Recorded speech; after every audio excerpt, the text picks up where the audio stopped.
Pushpesh sir जी के class में आपका स्वागत है।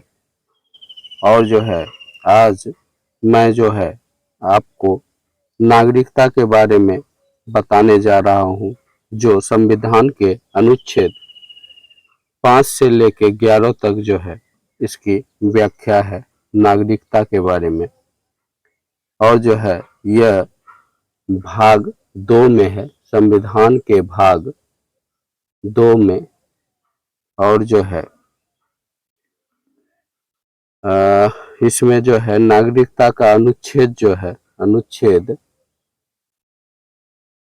आपका जो है 5 से 11 तक के अनुच्छेद में इसकी व्याख्या है। आज मैं उसी नागरिकता के बारे में बताने जा रहा हूं।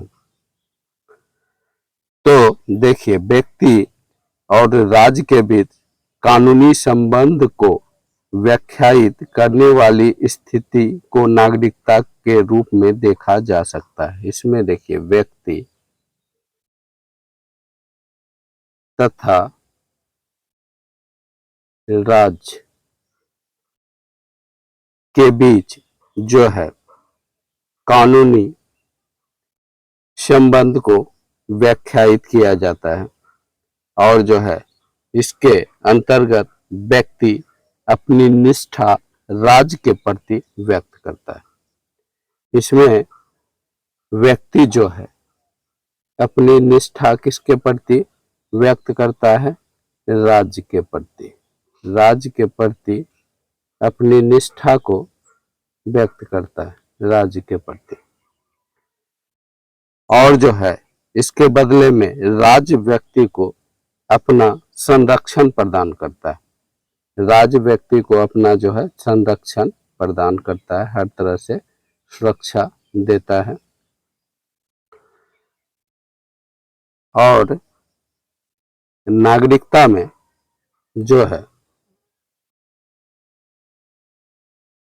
इस बात का नागरिकता प्रतीक है कि व्यक्ति को राज्य की पूर्ण राजनीतिक सदस्यता प्राप्त होगी। राज्य संरक्षण भी प्राप्त प्रदान करता है और राज्य की पूर्ण राजनीतिक सदस्यता भी व्यक्ति को प्राप्त होता है, जो इसका नागरिक होता है। राज्य की पूर्ण जो है राजनीतिक सदस्यता प्राप्त होता है। क्या होता है? राजनीतिक सदस्यता जो है प्राप्त होता है नागरिकता में। और जो है राज्य के प्रति उनकी अस्थायी निष्ठा होती है व्यक्ति की। राज्य के प्रति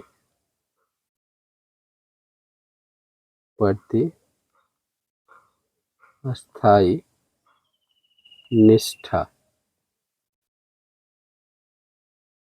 निष्ठा होती है। और जो है उसे राजनीतिक प्रणाली में शामिल कर लिया जाता है। व्यक्ति को जो है राजनीतिक प्रणाली में शामिल कर लेता है,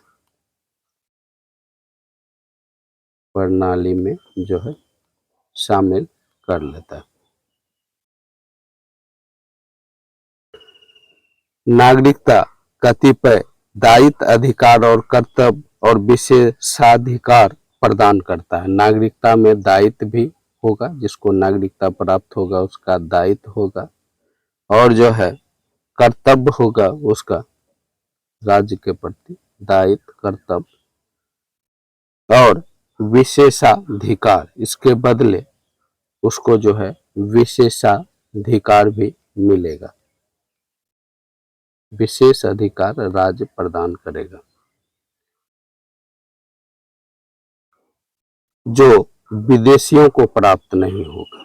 ये विशेषाधिकार या दायित्व, कर्तव्य जो है विदेशियों को प्राप्त नहीं होगा, विदेशियों को प्राप्त नहीं होगा।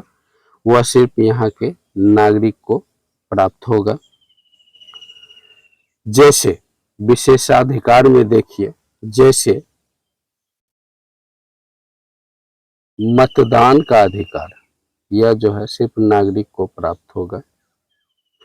और जो है कुछ मूल अधिकार, कुछ विशेष, कुछ जो है मूल अधिकार, कुछ मूल अधिकार जो है सिर्फ यहाँ के नागरिकों को ही प्राप्त होगा। मूल कर्तव्य यह भी जो है यहाँ के नागरिकों के लिए है। और जो है नागरिकता के संबंध में ये सब लागू होगा। ठीक है, जो नागरिक होगा उसको ये सब विशेषाधिकार प्राप्त होगा। भारतीय संविधान में एकल नागरिकता का प्रावधान है। यहाँ कैसा नागरिकता है? एकल नागरिकता।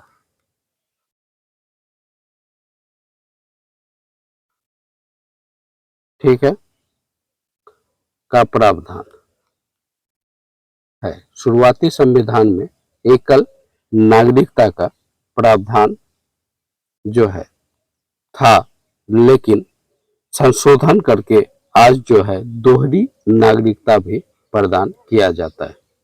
उसके बारे में अलग से बताऊंगा, दोहरी नागरिकता किस स्थिति में प्रदान किया जाता है, और जो है अलग से उसका टॉपिक बनाऊंगा, क्योंकि उसमें विशेष बताना होगा।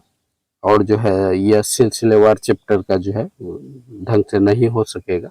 आज जो है जो मूल संविधान में एकल नागरिकता की बात है उसी के बारे में मैं बात कर रहा हूं। और जो है आगे बढ़ते हैं। संविधान के भाग 2, ये पहले भी बता चुके हैं कि भाग 2 के अनुच्छेद 5 से 11 तक नागरिकता संबंधी प्रावधान किए गए हैं। अब देखिए, बंटवारे तथा प्रवास में नागरिकता के निर्धारण में बहुत बड़ी समस्याएं पेश की। जब देश आजाद हुआ तो देश का क्या हो गया? बंटवारा हो गया। तब आजाद हुआ, पहले बंटवारा हुआ, तब जो है आजादी मिला। और जो है इस बंटवारे के कारण जो है व्यक्ति का आवाजाही भारत से पाकिस्तान, पाकिस्तान से भारत में हुआ, जिसके कारण जो है नागरिकता निर्धारण में बड़ी समस्या उत्पन्न हो गई। और जो है संविधान में केवल इस बात का निर्धारण किया जा सकता है कि संविधान के प्रारंभ होने के समय कौन व्यक्ति भारत राज्य का नागरिक होगा। ठीक है, आगे नागरिकता के अर्जन तथा निरसन के बारे में परिस्थिति के अनुकूल विधि बनाने की शक्ति संसद को दी गई।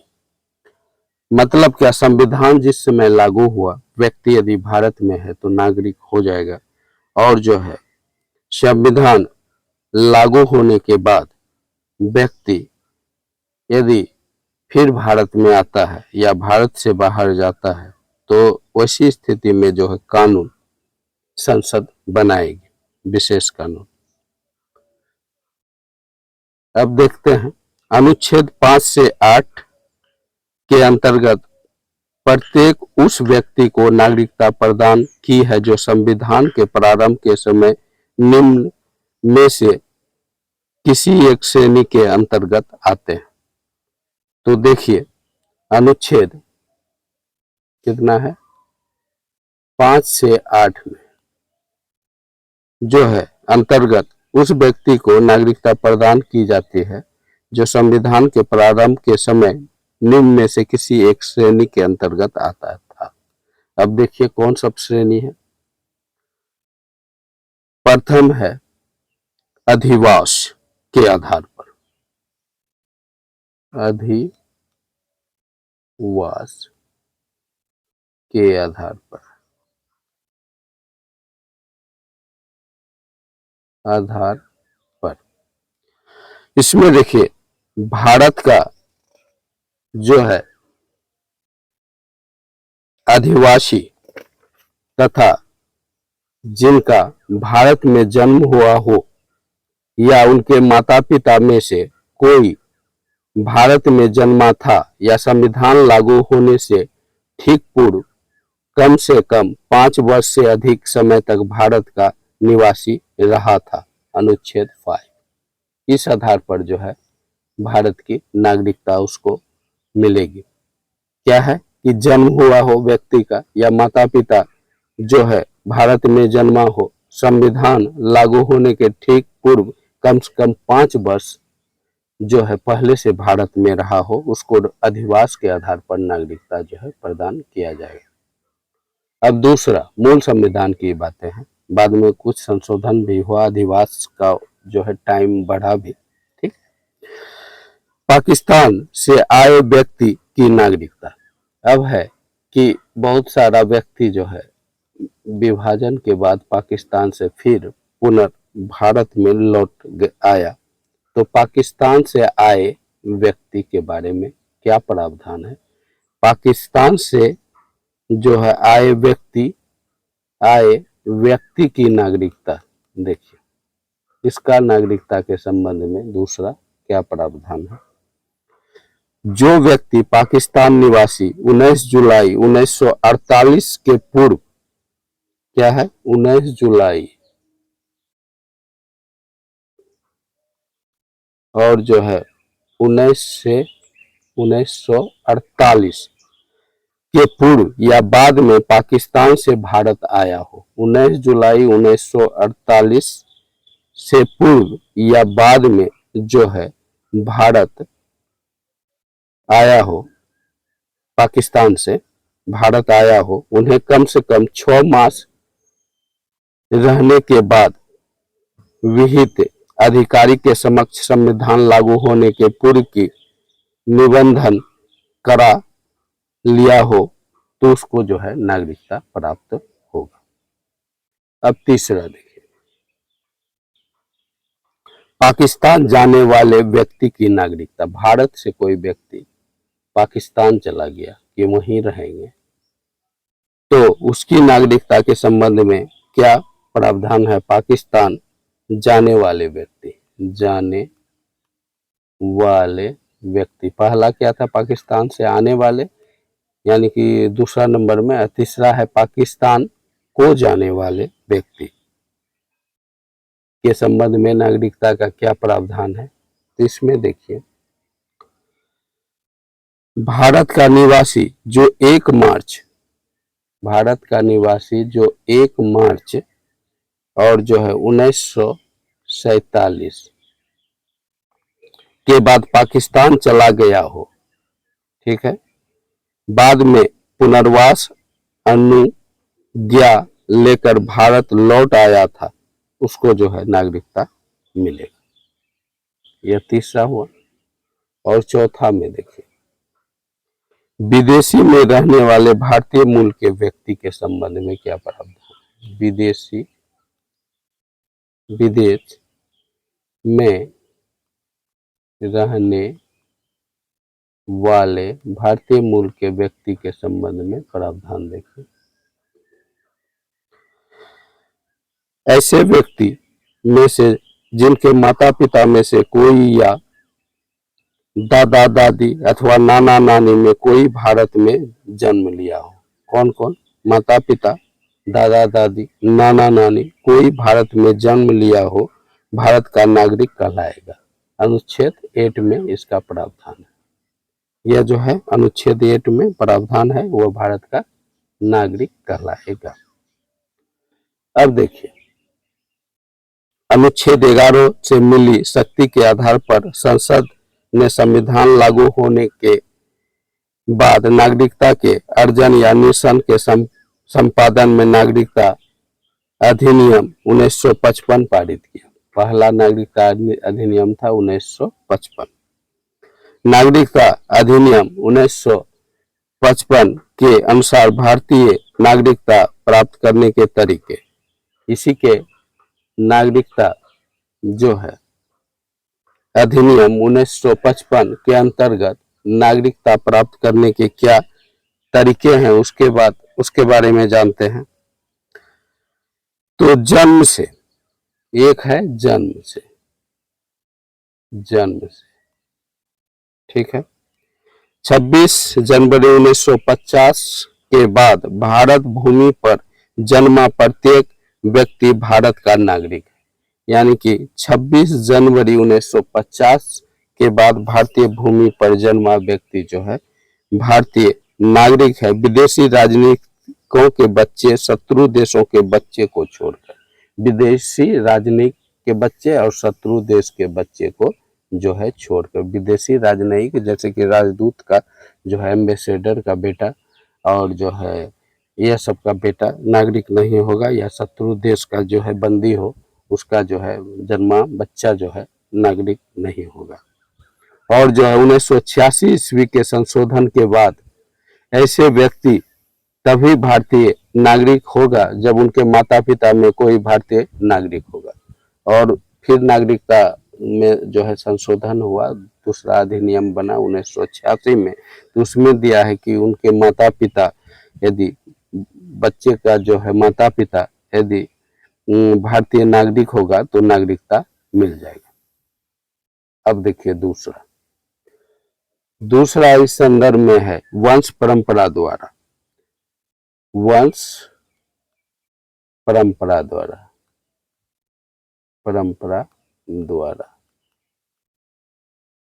इस संदर्भ में देखिए वंश परंपरा द्वारा 26 जनवरी 1950 या उनके बाद कोई व्यक्ति यदि भारत के बाहर पैदा हुआ हो भारत का नागरिक समझा जाएगा। वैसी स्थिति में यदि उसका पिता उनके जन्म के समय भारत का नागरिक हो, ठीक है। और जो है 1992 ईस्वी में संशोधन के अनुसार ऐसे व्यक्ति तभी भारतीय नागरिक का जन्म के समय उनके माता पिता में कोई भारतीय नागरिक। क्या हुआ कि कोई बच्चा यदि भारत से बाहर पैदा हुआ हो लेकिन उसके माता पिता जो है भारत का नागरिक हो तो उसको जो है नागरिकता मिल जाएगा वंश परंपरा के आधार पर। यह दूसरा है नागरिकता संशोधन अधिनियम 55 के अनुसार। अब तीसरा पंजीकरण द्वारा, क्या है? पंजीकरण द्वारा नागरिकता। इसमें देखिए तीसरा में पंजीकरण द्वारा नागरिकता कैसे मिलता है, इस संदर्भ में देखते हैं। इसमें देखिए निम्न 5 वर्गों के व्यक्ति भारत के पंजीकरण द्वारा निबंधित नागरिक हो सकते हैं। कौन कौन? पहला जो है जो अविवाहित भारत के बाहर का हो, किसी देश या स्थान में निवास करता हो। अविभाजित बाहर का हो, अविभाजित जो है भारत के बाहर का हो, किसी देश या स्थान में निवास करता हो, वो पंजीकरण द्वारा नागरिकता प्राप्त कर सकता है। जो व्यक्ति संविधान के निवेदन के लिए आवेदन देने से पूर्व भारत में साधारणतः रहा हो। वह तीसरा भारतीय राजनीतिक के नाबालिग बच्चे, वो भी पंजीकरण द्वारा नागरिकता प्राप्त कर सकता है। वे स्त्रियां जो भारतीय से विवाह करे, वह भी पंजीकरण द्वारा। राष्ट्रमंडल के राज्यों तथा आयरलैंड गणराज्य के वयस्क एवं स्वस्थ बच्चे, वह भी पंजीकरण द्वारा यहाँ का नागरिकता प्राप्त कर सकता है। अब चौथा देखिए देशीकरण द्वारा नागरिकता। क्या है? देशीकरण। देशीकरण द्वारा भी नागरिकता जो है मिल सकता है किसी व्यक्ति को। देखिए कैसे? विदेशी व्यक्ति कतिपय शर्तों पर जो है भारतीय नागरिकता प्राप्त करने के लिए आवेदन देकर भारतीय नागरिकता अर्जित कर सकते हैं। और जो है शर्त अपने देश की नागरिकता का त्याग करें, सच्चरित हो।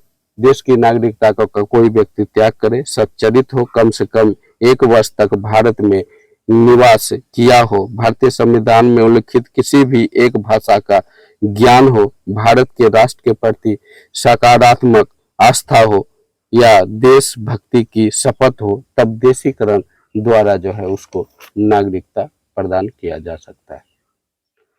अब जो है 5वां, किसी क्षेत्र के अधिग्रहण से। भारत यदि किसी क्षेत्र को जीतता है, किसी क्षेत्र के, तो वहां का व्यक्ति भारत का नागरिक होगा। क्षेत्र के अधिग्रहण या उस पर जो है अपने अंदर शामिल करता हो। यदि कोई नया भूभाग भारत क्षेत्र में शामिल किया जाता हो तो उस क्षेत्र का निवासी विलय या अधिग्रहण की स्थिति में भारत का नागरिक होगा। ठीक है, यह हो गया। और जो है इस अधिनियम के एक एक विशेष उपबंध के अनुसार यदि कोई व्यक्ति विज्ञान, कला, साहित्य, विश्व शांति तथा मानव विकास के क्षेत्र में विशेष कार्य कर चुका हो तो उसे उपरोक्त शर्तों के अनुसार जो है बिना किसी पूर्व देशीकरण द्वारा नागरिकता प्रदान किया जा सकता है। यदि वह विज्ञान के क्षेत्र में, कला के, साहित्य में, विशेष विश्व शांति के क्षेत्र में विशेष कार्य किया हो तो उसे नागरिकता मिल जाएगा। और जो है नागरिकता की समाप्ति कैसे होता है, एक तो नागरिकता मिलने की बात है, अब नागरिकता की समाप्ति कैसे होगी। नागरिकता की समाप्ति कैसे होगा किसी व्यक्ति का, देखिए समाप्ति कैसे होता है।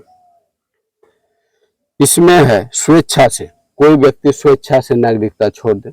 दूसरा है कि अन्य देशों की नागरिकता ग्रहण कर ले।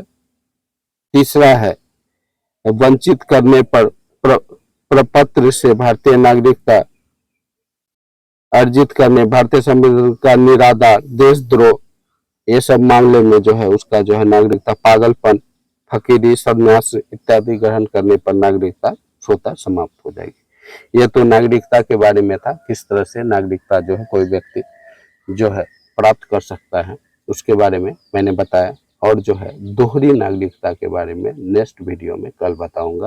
ओके, कैसा लगा वीडियो जरूर बताइएगा। वीडियो को लाइक करें, चैनल को सब्सक्राइब करें। पुष्पेश सर जी के क्लास के साथ आपको जुड़े रहने के लिए पुष्पेश सर जो है जी के क्लास को, चैनल को सब्सक्राइब करना होगा, तभी आप जो है पीसीएस एग्जाम का मटेरियल कलेक्ट कर सकेंगे। अभी पॉलिटी का टॉपिक चल रहा है और उसका रेगुलर जो है मैं मटेरियल जो है अपलोड कर रहा हूँ। Okay, bye.